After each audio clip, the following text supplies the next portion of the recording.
Ahí volvimos y saludamos a Lucía García Dickinson. Hola Lu, buenas noches. Muy buenas noches, ¿cómo están? Con frío, igual que Con vos. frío.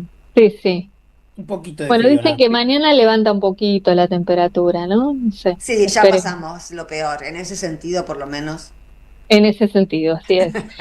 Eh, ¿Qué una de las tema cosas tenemos hoy? graves que pasaron esta semana, Que que pasaron como muchas son cosas graves. tantas, claro, y una se va solapando con la otra, por ahí pasa de largo, pero hay que detenerse, es el fallo de la Corte Suprema, que se conoció el martes, en la acordada de todos los martes, que absuelve a Justo José Hilaraz, el sacerdote que había sido condenado por abuso de menores en dos casos, 7 menores de entre 12 y 15 años, cuando era prefecto de disciplina del Seminario Arquidiocesano de Paraná.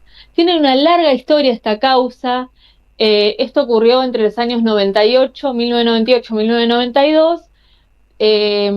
La denuncia se hace en 2012, él es expulsado de la iglesia por el Papa Francisco en diciembre de 2024 porque él se va, pero después vuelve a incorporarse en otra diócesis.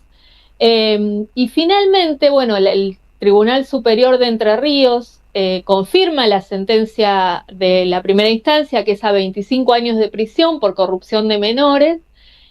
Pero la Corte Suprema de Justicia de la Nación resuelve absolverlo, sobreseerlo. Porque prescribió la causa, dicen. Exacto, hay un tecnicismo, como siempre en el mundo del derecho, una biblioteca a favor y una en contra, ¿no? Sí, Del que aparte si ellos. prescribió es porque la cajonearon. Es que en realidad hay una ley posterior, que es cierto que es posterior, que es la que dice que los delitos de abuso sexual se contabiliza el tiempo a partir de que la persona que fue abusada durante la infancia es Denuncia. mayor de edad. Ah, es Claro, mayor de entonces, edad. es mayor de edad, entonces ahí está en condiciones de denunciar. Eh, el argumento de la Corte es que esa ley es posterior y en el derecho penal no se puede aplicar nunca una ley posterior menos benigna con el imputado. Ahora, el problema es que acá hay otras discusiones que se están soslayando, que Ujú. tienen que ver con los tratados internacionales de derechos humanos, con la Convención de los Derechos de las Niñas, Niños y Adolescentes, con qué rango tiene eso para nuestra Constitución, pero sobre todo, que me parece a mí lo más importante, que es el análisis político que tenemos que hacer de este fallo, es que la Corte elige sobre qué se va a pronunciar. Tiene un montones de causas y decide elegir algunas para Ujú. dar un mensaje más general, ¿no? Para responder en Sí, particular, pero con eso instalar, sentar jurisprudencia e instalar una posición política. Bueno, que en este sí. contexto, que tenemos un gobierno nacional que habla permanentemente de pedofilia, con esas metáforas que ya conocemos, que se avanza sobre los derechos de las mujeres y diversidades, que hay persecución política contra mujeres, esta semana lo vimos, ¿no? Además de la proscripción a Cristina Fernández de Kirchner, la detención de la mayoría de militantes mujeres. Todavía no tenemos Alrededor. respuesta sobre eso, estamos en el medio del problema y no está Exacto, resuelto ahí no eso. sabemos de qué están, por qué se las imputa, es muy irregular el modo en el que son detenidas, es realmente una estrategia de amedrentamiento, ¿no? Y una sobreactuación, un sobregiro, porque si es vinculado al hecho en relación a Spert, no es más que una contravención. Es No electoral lo que justifica un están haciendo. allanamiento, exactamente, Es bueno, electoral, pero es contra las mujeres, ¿no? Lo sí. mismo los discursos de Milei contra periodistas, Julia Mengolini, a la que le dedicó como 70 tweets, María O'Donnell, Romina Mangel, digo, hay como un direccionamiento de estos ataques y por otro lado este fallo, digo, no se puede dejar de leer esto en conjunto, ¿no? Y Este tipo pensar. abusó de niños. Volvamos Abusó de niños, abusó a de 7 niños de entre 12 y 15 años, cuando siendo además tenía cura. la responsabilidad del cuidado de esos niños, exactamente, lo cual para la propia justicia es un agravante Claro que siempre, sí, ¿no? claro que sí, Entonces, claro. de eso estamos hablando. ¿Por qué la Corte elige esta semana dar este mensaje? Bueno, la propia Cristina Fernández de Kirchner le dedicó un tuit a este fallo, ¿no? Porque justamente no le pasó de largo. Nosotros conversamos con Julieta Añasco, que es sobreviviente de abuso de otro cura, para intentar comprender qué significa para el colectivo de sobrevivientes que se organizan y dan la pelea este fallo, ¿no? Y esto nos decía.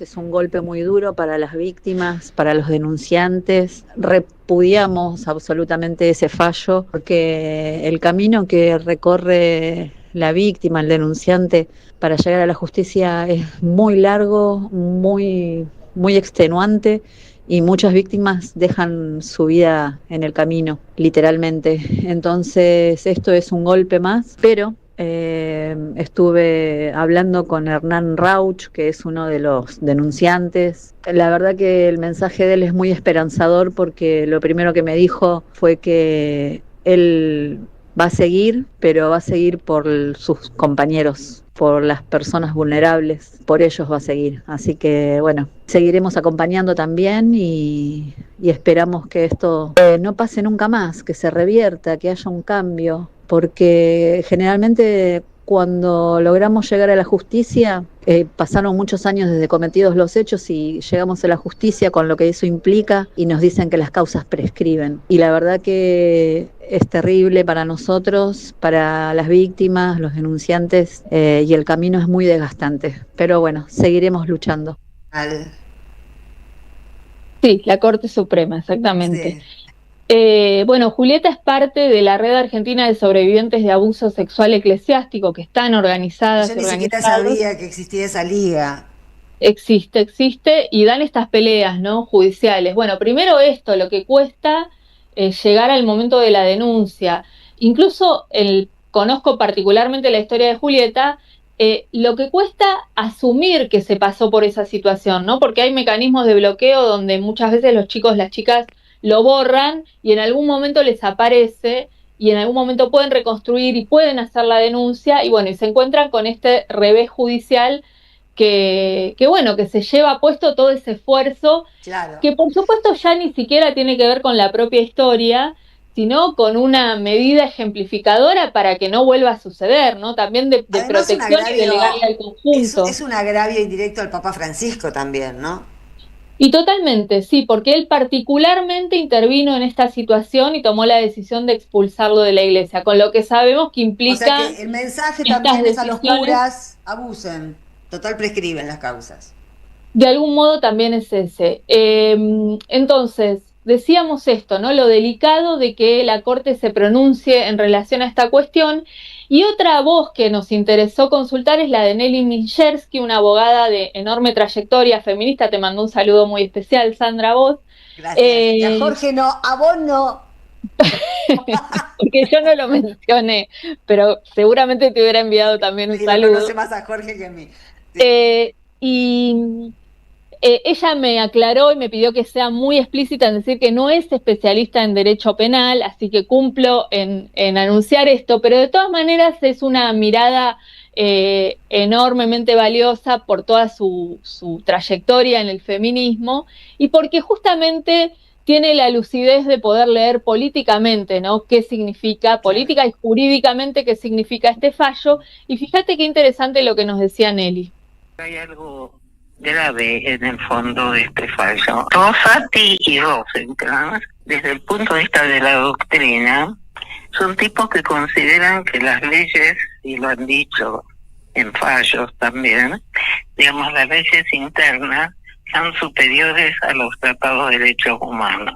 Para mí hay una interpretación sin perspectiva de género. Para mí la perspectiva de género es la perspectiva de derechos humanos y también una perspectiva para analizar de derechos humanos de la niñez, ¿no? Entonces, para mí acá, este es un fallo que tiene muchas señales de misoginia, aunque se trate no importa, pero por los conceptos y los hechos, y de una dogmática jurídica que viola los derechos humanos de los ciudadanos. O sea, frente a la posibilidad de un fallo humano, el derecho y los fallos también tienen el sentido de educativo, tienen una cosa performativa. Entonces, en una sociedad que está sufriendo la violencia, el abuso, la impunidad, un fallo que sale por prescripción y podía no hacerlo, tenía argumentos jurídicos, es muy serio y es contra la vigencia de los derechos humanos y contra la Constitución. Sí, tiene todo el sentido del mundo lo que está diciendo Nelly, ¿no? Porque ya van varios, digamos, uno puede unir varios cabos y los tratados internacionales en este país ya no se respetan. No se respetan. Sin embargo, están incorporados por el artículo 75, inciso 22, como parte de la Constitución, ¿no? O sea, que deberían tener el rango Bueno, lo máximo. que no se respeta es la Constitución, porque tenemos un quilombo Exactamente, no se respeta la con que hacen trampa. Sí, con el gobierno por decreto, ¿no?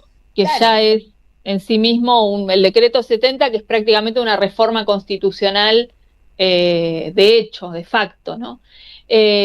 Bien, pero me parece importante señalar todas estas cuestiones porque siempre los regímenes autoritarios van construyendo una normativa que acompaña y que legitima, ¿no?, las medidas que van tomando. Porque, bueno, de algún modo también eso los respalda y los cubre, pensarán ellos, para una situación futura. Esperemos que no, esperemos que esta Corte de alguna manera tenga que responder por todas las decisiones que está tomando que infringen realmente el régimen constitucional de nuestro país, y que esto, ¿no?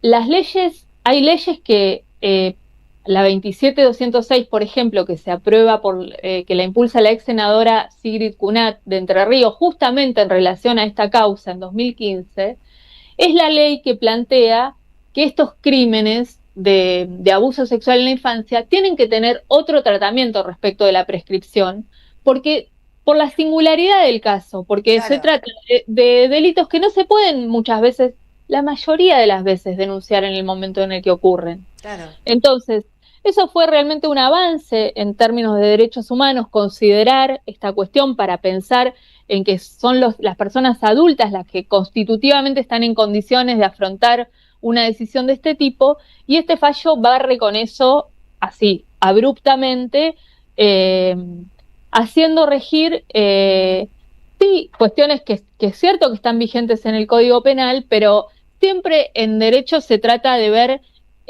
cómo se hace confluir el respeto de unos derechos y de otros, ¿no? O sea, pero siempre hay tensiones y conflictos entre derechos. Entonces, hay decisiones políticas que se toman sobre eso y que son mensajes, cuando las decisiones las toma la Corte Suprema de la Nación, son mensajes hacia el conjunto de la población y hacia el conjunto de la justicia. Y son tres varones, ¿no?, los que están tomando estas decisiones, porque tampoco tenemos mujeres en la Corte. Y bueno, hay una que está haciendo mérito, me parece, para entrar a la Corte. Ah, mira, yo pensé que quería ser procuradora. Sí, bueno, no sé, está haciendo méritos para trascender. La deja bien, pero por ahí le gustaría, sí. Bueno, digo, una perlita más del Poder Judicial que cada vez es más evidente que está jugando un juego político descarnado, y que no respeta ni las normas más elementales, ni las formas más elementales de nuestra Constitución. Exactamente. Gracias, Lucía. Hasta el jueves que viene. Abrazo. Chao. Besito. Nosotros vamos a una tanda. Abrazo. A una tanda, un poquito de música y venimos. Abrazo. En AM530 pasan muchas cosas. Y todo lo que pasa está en la red. Somos Radio AM530 en YouTube.